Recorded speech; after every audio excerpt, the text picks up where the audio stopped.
Vous vous posez toutes et tous des questions sur votre alimentation, et certainement d'autant plus lorsqu'il s'agit de l'alimentation de vos enfants ou petits-enfants.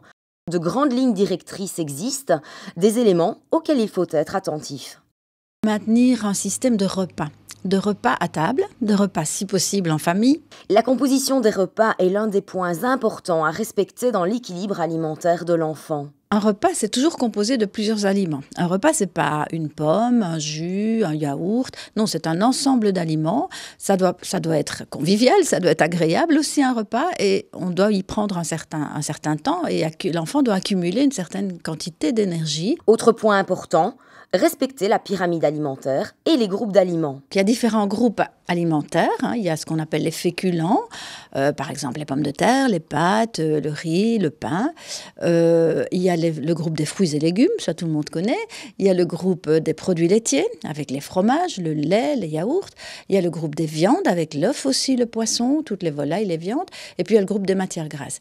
Et donc ces groupes alimentaires sont répartis suivant une pyramide, parce que les groupes à la base de la pyramide sont les plus importants. Ça veut dire que tout est important. Il faut varier l'alimentation, mais les groupes à la base doivent être présents à tous les repas. L'un des pièges les plus fréquents et donc à éviter est la consommation de boissons sucrées en dehors des repas. C'est un des déséquilibres les plus fréquents que l'on rencontre actuellement, parce que c'est facile, c'est sucré, c'est liquide, mais un jus, une boisson sucrée, quelle qu'elle soit d'ailleurs, surtout donc entre les repas, est un piège à éviter. C'est une des causes par exemple de l'excès de poids chez l'enfant ou du manque d'appétit total chez les enfants au moment du repas.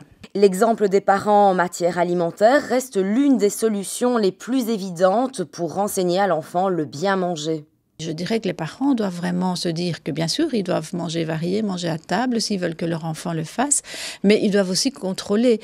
L'enfant, à cet âge-là, en étant en dessous de 6 ans, ne doit pas manger que ce qu'il aime, il ne doit pas manger que ce qu'il souhaite, et c'est les parents qui doivent choisir le type d'aliment et le varier au cours des jours et au cours des repas. En résumé, quelles sont donc les priorités alimentaires pour les enfants ? Donc il y a les repas, il y a l'importance des féculents, l'importance des fruits et légumes, le fait que les produits laitiers doivent être adaptés à l'âge, l'importance du poisson aussi dans le groupe des viandes est un des points prioritaires, l'importance de l'eau, j'en ai parlé, et aussi le fait que le repas, ça doit se faire dans une ambiance agréable. Sachez que les parents doivent se poser 3 questions primordiales, tandis que l'enfant, lui, ne se posera qu'une seule question. On dit que les parents sont responsables du où on mange, de quoi on mange et de quand on mange. C'est eux qui font les horaires des repas, qui font les menus, on va dire ça comme ça, chez l'enfant en bas âge, et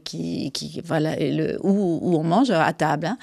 Et tandis que l'enfant est responsable du combien. C'est-à-dire, c'est lui qui est responsable de sa satiété. C'est un réflexe inné, physiologique. Il peut très bien avoir très faim à un moment et moins à un autre. Ça n'a pas beaucoup d'importance. Donc, il ne faut pas non plus faire de forçage alimentaire pour finir l'assiette nécessairement. L'enfant doit pouvoir choisir la quantité qu'il veut manger. Une alimentation saine, équilibrée, de qualité et adaptée aux petits est primordiale pour une bonne croissance et un bon développement de l'enfant.